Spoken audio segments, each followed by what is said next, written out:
Once upon a time, two friends joined forces to bring you the best in horror entertainment. Brian from the north, Tim from the south, each bringing their own unique perspective to the horror community. Movie reviews, Blu-ray releases, beer pairings, games, and more. Welcome to your new home for horror. This is Civil Gore. Hey there, everybody. Welcome to the Civil Gore Podcast. I'm your host, Tim. And this is Brian, and this is our April 2023 Discmemberment. Very small month, which is good, at least for us, because we spent a lot at the con, which we'll get to in our next episode will be the con recap. Our schedule in April is going to be very bizarre. I'll warn you now, just because between my packing to move and Tim's got some things at the end of the month, and we had the beginning of it late start because of the con. It's just a lot of crazy things. So just keep tuned to our social media to see where if there's going to be any delays or anything.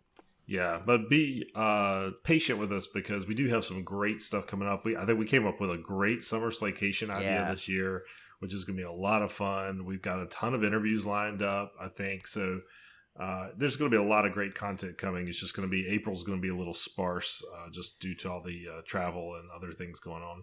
Yeah, and then plus we have some. We might have some good interviews from people we met at the con, so that could be coming up too. So just lots of crazy stuff. This was probably the most connection heavy con. Well, without a doubt, it was the most. The con we came back with the most connections and potential interview guests.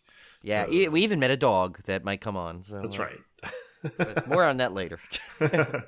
All right, guys. Well, let's get right into it. These are our Blu-ray releases for April 4th.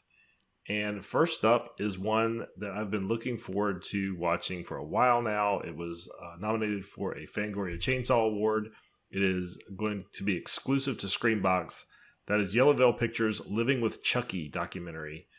Came out last year, and the description is a filmmaker who grew up alongside Chucky the Killer Doll seeks out the other families surrounding the Child's Play films as they recount their experiences working on the ongoing franchise and what it means to be a part of the Chucky family. So I think we were both looking forward to this one, right?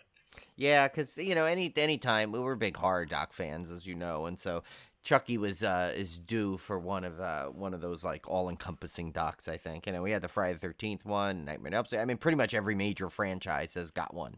Yeah. Chucky needed. I mean, I think there was one kind of like one that was they might have had something, but I like this approach about more the filmmakers and stuff. Like that kind of side of it, not just the whole franchise as a whole. So that'll be kind of cool. It does have some special features here. Yeah, there's some good stuff on here. Director's commentary, candid conversations, strange families, and favorite death scenes, which you don't always get a lot of extras with documentaries, so that's always good to see. Yeah. Speaking of that, we never really got a good meet though, but we ran into Christina Leese and Alex Vincent a bunch at the con though. Just kind of said hello to them casually. Yeah, it was always in passing. Yeah, strangers passing in the night. Yeah, we shared a bar at one point with Christina Leese, but we'll get into all that again. Sorry, just that's what we've done lately. So that's why the con gets a little bit of we get a little talk in here. The next one is from Artsploitation Films, which always kind of delivers some cool stuff. This one's Virtual Reality from 2021. So it's kind of weird to see a virtual reality movie now when it's like so popular of a thing. I think it was those kind of movies work better when it's like kind of like when it was not everybody had access to it, and it was very mysterious. But now who hasn't tried some kind of VR game, right? At this point, it's very common and in home, even from the Google Glass days. I mean, it's just it's not the same mystique, but still looks like a cool movie. This is the director of a horror film invites the cast and crew to watch his first cut. Things take a dark turn as they begin to notice some scenes that were never filmed. What happens on a screen has consequences in the real world.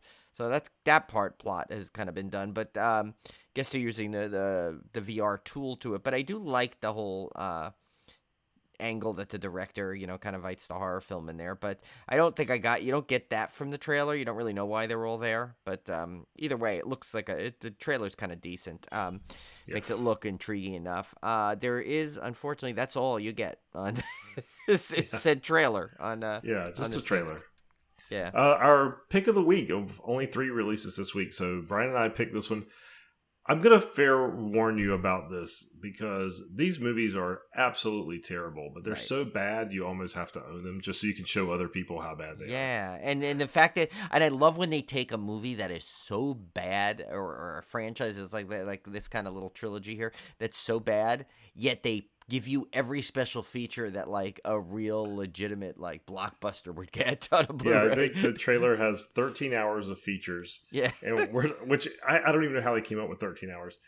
This is Wings of Disaster, the Birdemic trilogy. Yes. 2010 to 2023. This contains Birdemic 2, The Resurrection, of course, and Birdemic 3, Sea Eagle. Why not Bloodlines? You know, I know. I'm going to be honest. I tried to get through the first Birdemic, and I couldn't even make it. And I'm a guy that watches Tubi Traps for a living. I mean, so this is...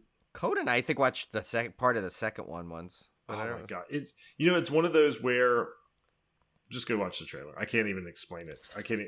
It's not even so bad it's good. It's just so bad it's bad. But it's almost like a lower version, like a lesser version of Sharknado, almost in a weird way. But you can't take your eyes off of it. Like the blurb on the trailer said, makes Planet 9 from outer space look like Citizen Kane, and it kind of does.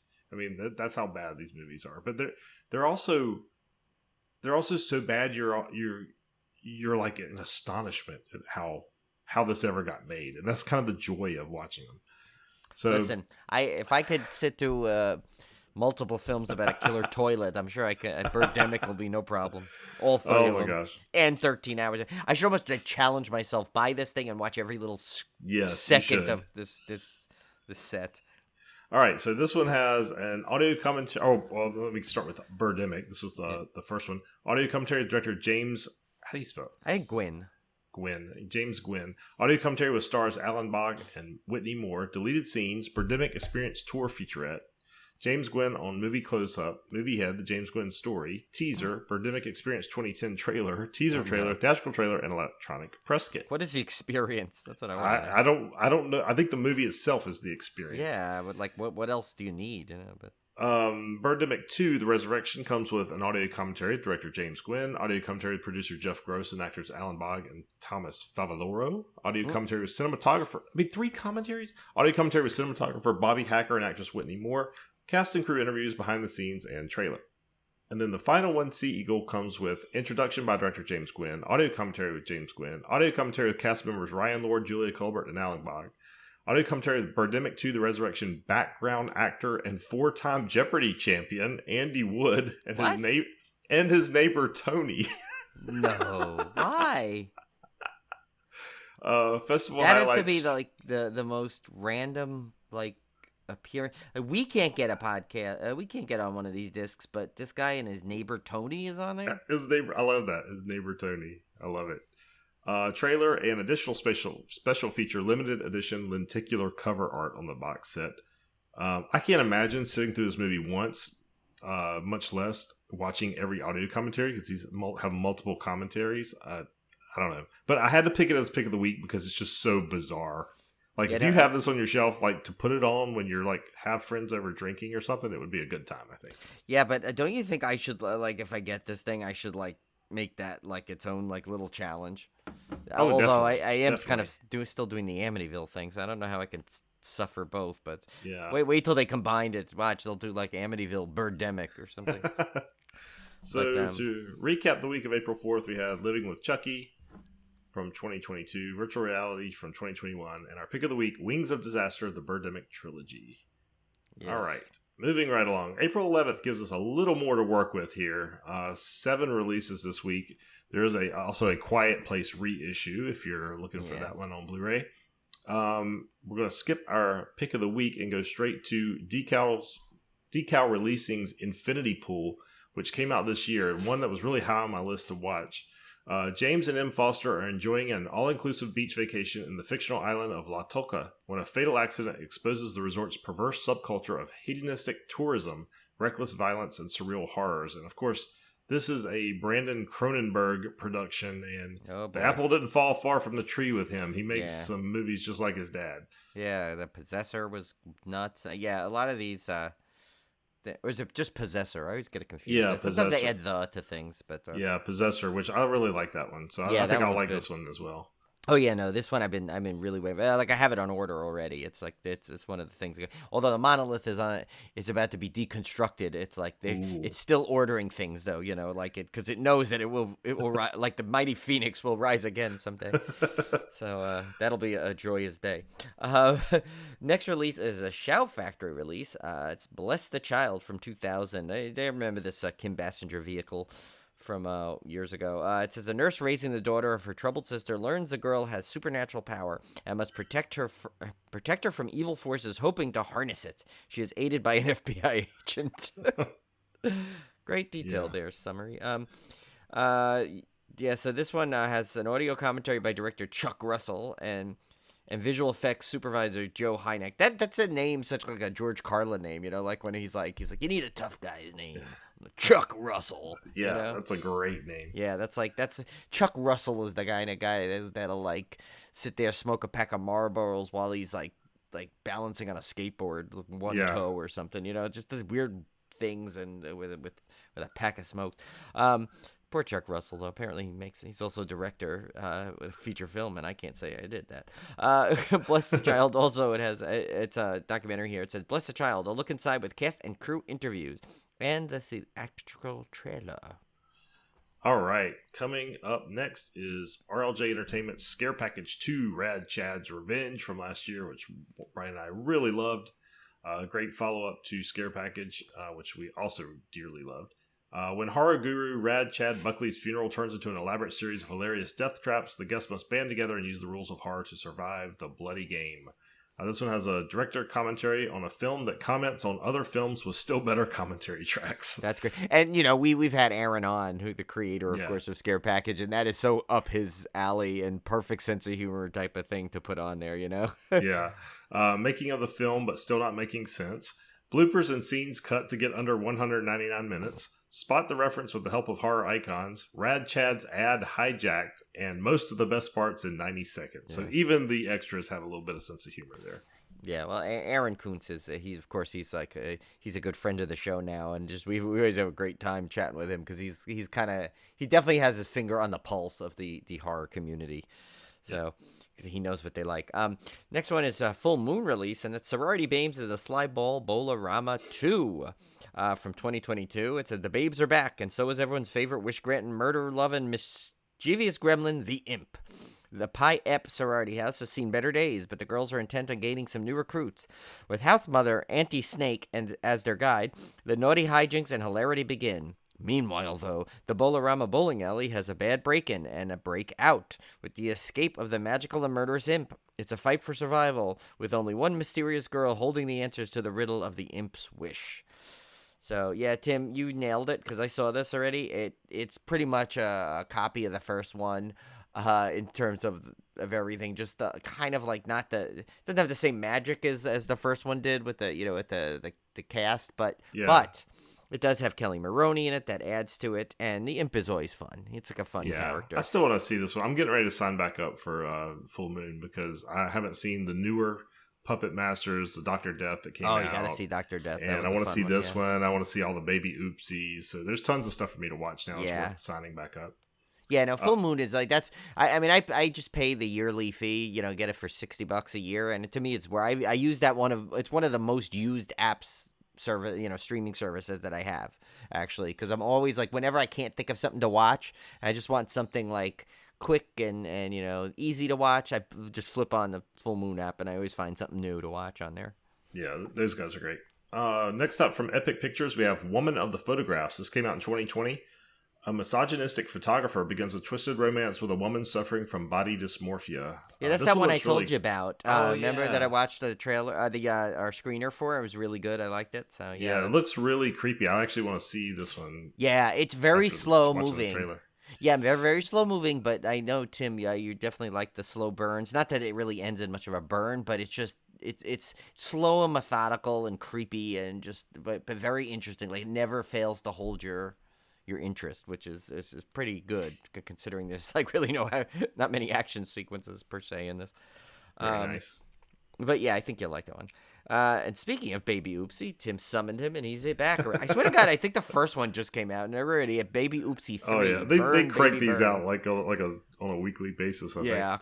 Does I mean, yeah, there's really not like, we're not talking like War and Peace novelization No.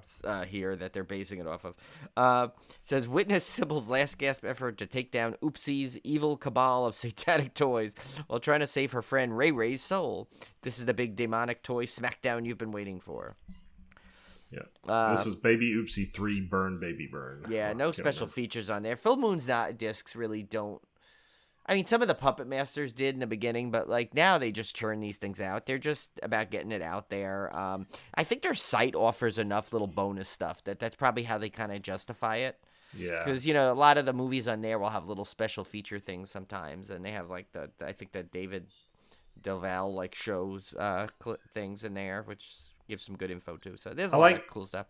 I like that Full Moon knows exactly who their target audience is, and they just make content for that target audience. Like, and they know who they are. They don't try and do anything different, even if like they are pretty much what you know about Full Moon is what you're going to get, and that is perfectly fine with me. In a way that it's sort of like Troma. Yeah. That's the next best comparison I can make. But, Troma knew who their audience was. They're who they are. They make the movies they make, and people love them for it. And that's kind of what Full Moon is doing. And Lloyd Kaufman, he likes to enjoy pizza at the bar. Okay. Right. All right. Well, our pick of the week is a big one. Yeah. This is one of my favorites from Lionsgate Films, House of a Thousand Corpses 20th Anniversary Edition. I don't know that I'm going to buy this one per se because I've got the trilogy Blu-ray already. But this does have some new stuff on it that has not been released before. So if you're a big fan of this movie, you might want to check out picking it up. I think it also is going to come out in a steelbook, if I'm not mistaken. Yeah. Well, we know our friend Crystal from Horror Nights In will be picking this up. She loves this one came out in 2003, of course. Two young couples take a misguided tour onto the back roads of America in search of a local legend known as Dr. Satan. Lost and stranded, they are set upon by a bizarre family of psychotics. Murder, cannibalism, and satanic rituals are just a few of the 1,000+ horrors that await. This one, I swear, I love this movie every time I watch it. Right? Yeah, same here. Yeah.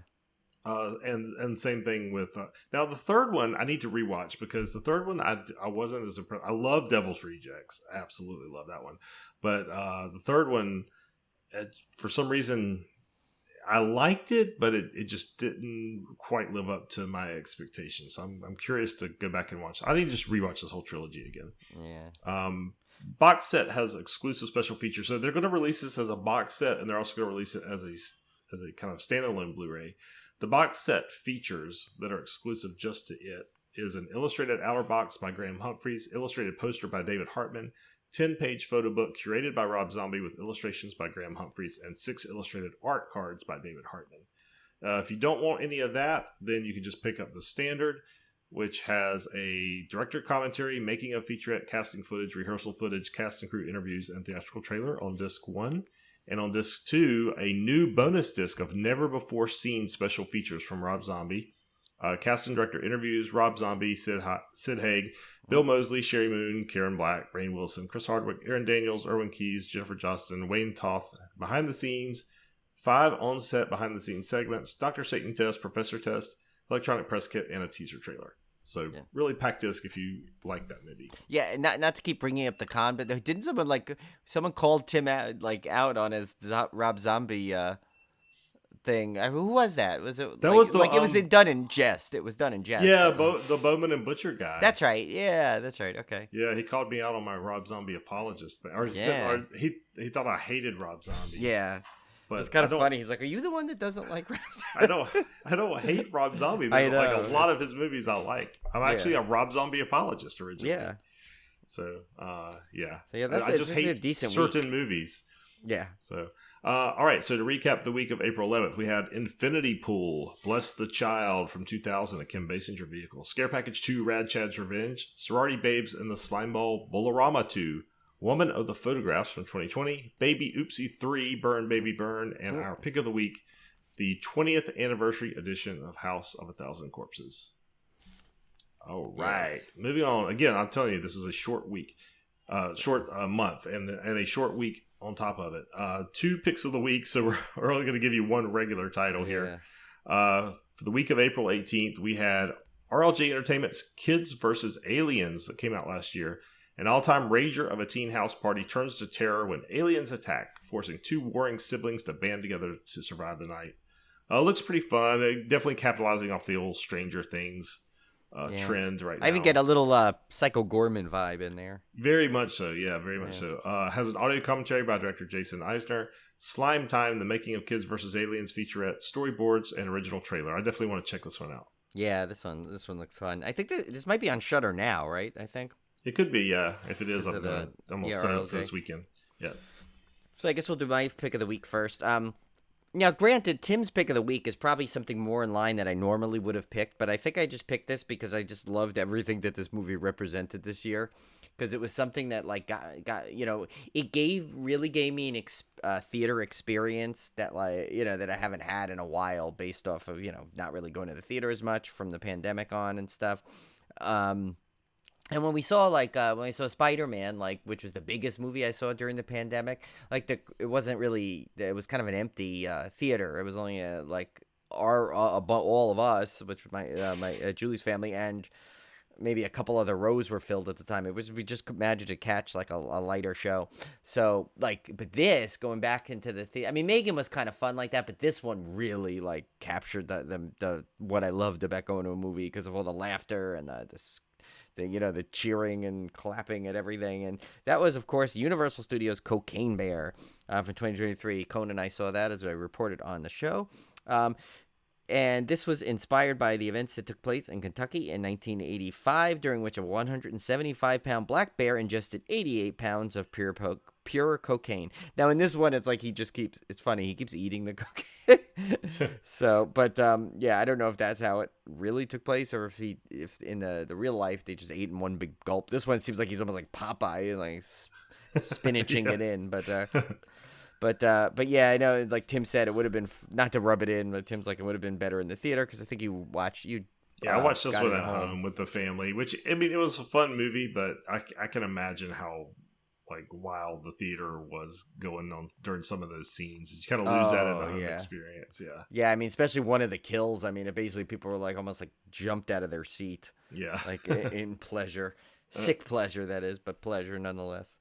But yeah, so that's my pick of the week. I felt like that's why I veered from Tim's, which would have been more my traditional pick of the week if you look back historically. But yeah, mine is one that is no surprise that I would pick this one, because I love 70s slow burn horror, and this is a classic along the same lines as Rosemary's Baby, and what else would we put in there?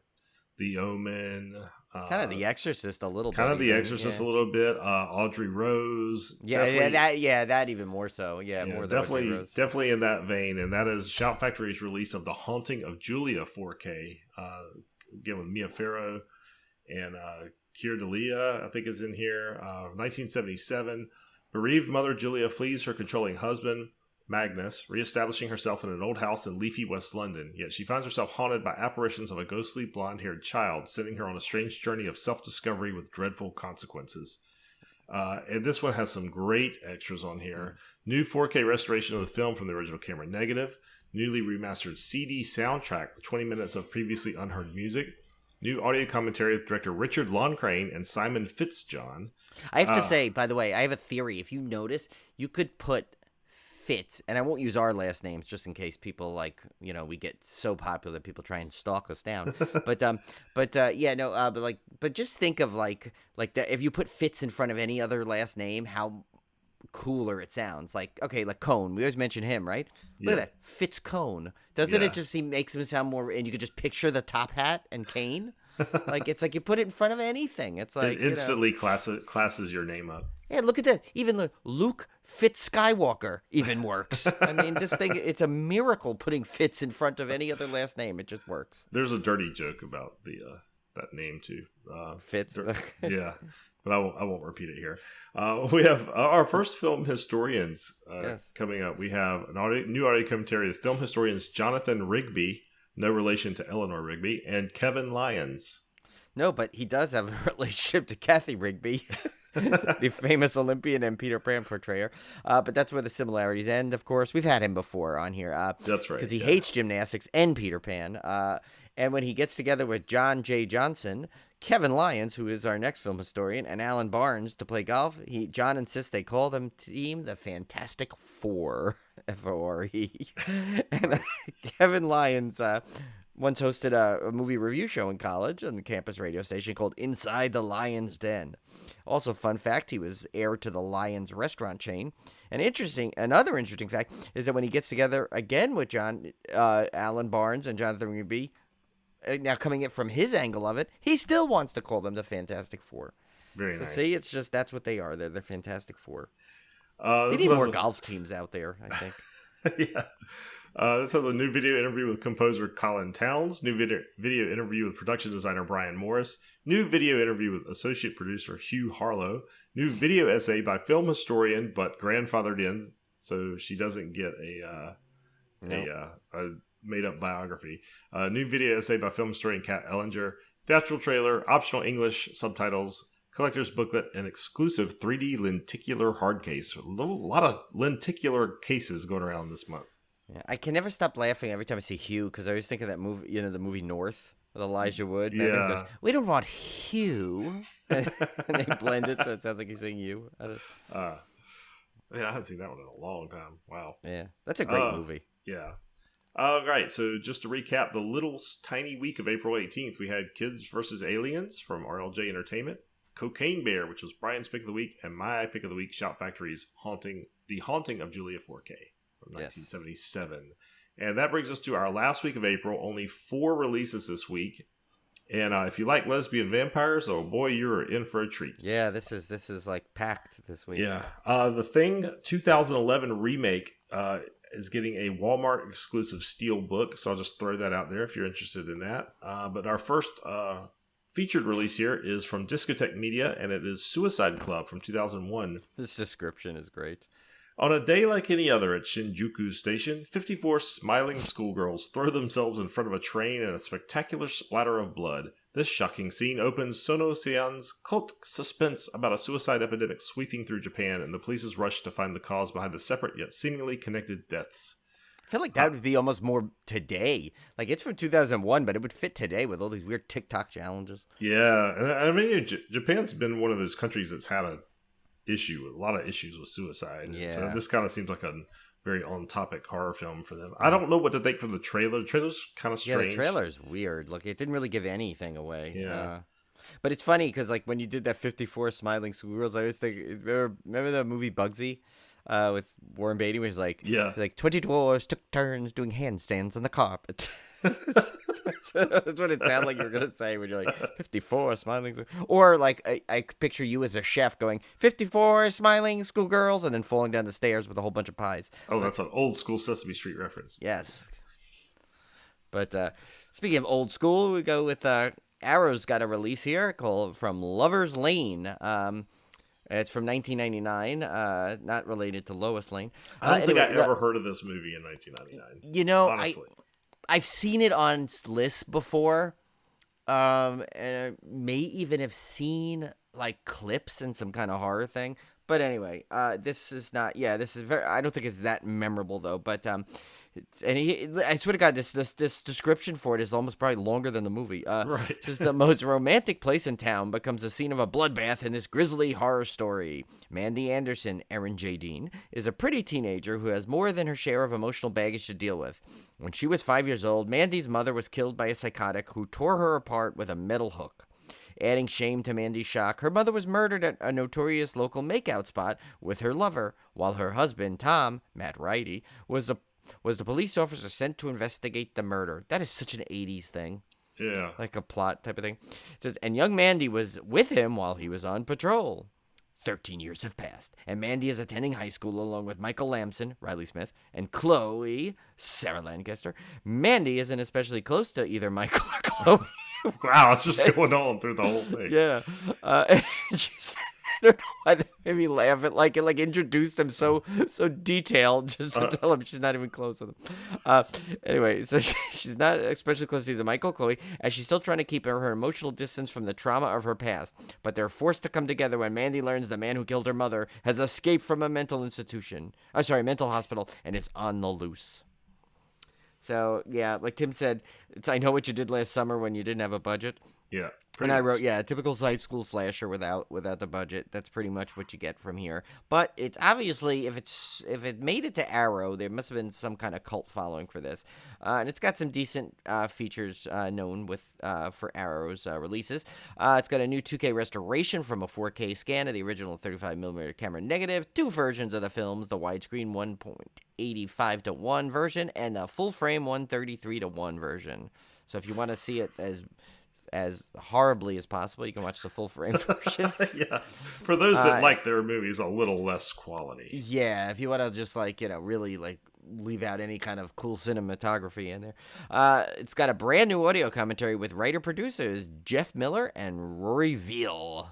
Oh, if that was a film historian. Only if that was a film historian.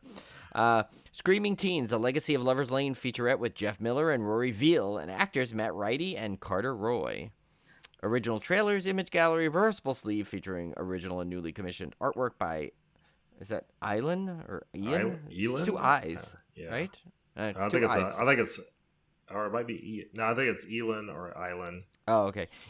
We'll say Elin. Elin Shady. First pressing only, you get an illustrated collector's booklet featuring new writing on the film by Lindsay Hallam and double-sided fold-out poster featuring original and newly commissioned artwork by Elin Sheedy again. Yes. No relation to Ali Sheedy. No, I don't think so. But if the film historian, she probably would have been. All right. The first of our lesbian vampire duo here, we have from Powerhouse Films, Two Orphan Vampires 4K. This is from 1997, but it looks like it's from 1977. Yeah. They actually did a really good job. I don't know if it was intentional, but they did a really good job making this look like it was made in the 70s. Well, remember, that's what Love Witch did. They kind of did that. Maybe they were ahead of their time here. Yeah. The film is the story of 2 teenage girls, Louise and Henriette, who have grown up orphaned and are believed to be blind. While it is true that they cannot see during the day, Louise and Henriette are given the power of vision at night when they hunt their prey. This one, like I said, does a great job emulating the 70s look, and there's gotta watch the trailer because there's a really cringy lesbian pose at the end, which has to be seen to be believed. Yeah, if it was a sitcom, that would be the shot that they used to put their name on the credits. Exactly. They look so awkwardly at the camera, it's kind of creepy. Yeah. This has a new 4K restoration from the internet. I got 2 orphan vampires! Sorry, I couldn't resist. I forgot. I missed Brian's comment. Sorry, Brian. It's okay. You knew I blurted in there somehow. I got an orphan vampire. I got 2 orphan vampires. Never gets old. It will never gets old. Okay. New 4K restoration from the Internegative by Powerhouse Films. Audio commentary with critics and authors David Flint and Adrian J. Smith. Memories of a Blue World. Updated documentary on the making of 2 Orphan Vampires by Rollins' personal assistant Daniel Gouillet, featuring interviews with actor Isabelle Taboul, assistant director Jean-Noël Delmar, composer Philip Daram, and others. I have no idea how I pronounce any of it. It's like a Tim Go French. Yeah. Jean Rollin on 2 Orphan Vampires. Extensive, newly edited archival interview with the filmmaker exploring the themes of 2 Orphan Vampires and his wider oeuvre. Isn't that how you say that? Yeah, I just don't know why it says that. It's getting way too French in here for me. I can't do this. I did not take French. I took German. Interview with Alexandra Pick. Newly edited archival interview with the actor. Interview with Isabelle Thibault. Newly edited archival interview with the actor. Original theatrical trailer. Image gallery. Promotional and publicity materials. And a limited edition exclusive 80-page book with a new essay by Patricia McCormick. Archival introduction by Jean Rollin. Archival production report by Peter Blumenstock. Archival interview with Brigitte Lahaye. An extract from Rollin's source novel. An overview of contemporary critical responses. And full film credits. Wow. Brigitte Lahaye. I know that's Darcy's a big fan of Brigitte Lahaye. She had a big thing on her once. I still kind of want to see this one because the look of it really intrigues me how they pulled that off. So it does. And by the way, that interview with Alexandra Pick, her husband makes an appearance on there, Richard Pick. You can do with that what you want. I was trying not to laugh. I couldn't stick that. And also, if Jean Rollin was ever a film historian, I think he'd be the first that has a theme. We'd have to go. He's rolling, Jean rolling. Okay, I'm a little giddy tonight. I'm tired. Oh yeah, and I don't feel good. I think I'm getting sick. So it's yeah, just been support Tim. It's I'm like, been a show. Yeah, the combo of sick Tim and me just horrendously tired is always a joy. Do I actually have the pick of the week here? You have the pick of the week that I picked. And this one is Tim's pick of the week, not Richard's pick of the week. Oh, I didn't pick one. Oh, but I meant to pick this one actually. Yeah, That's you would funny. have picked this one anyway. I didn't actually put it on, but that was my pick of the week. Okay, this is Powerhouse Films again, The Shiver of the Vampires in 4K, 1971. So this is before this was before there were two of them, and they were a little cold apparently. Yes. What a great name though. Yeah, The Shiver of the Vampire. It's almost like one of those things that are always put in our little like text feed with Yumi, Cone, Ken, and Emily, where I'll be like, pick your month of your.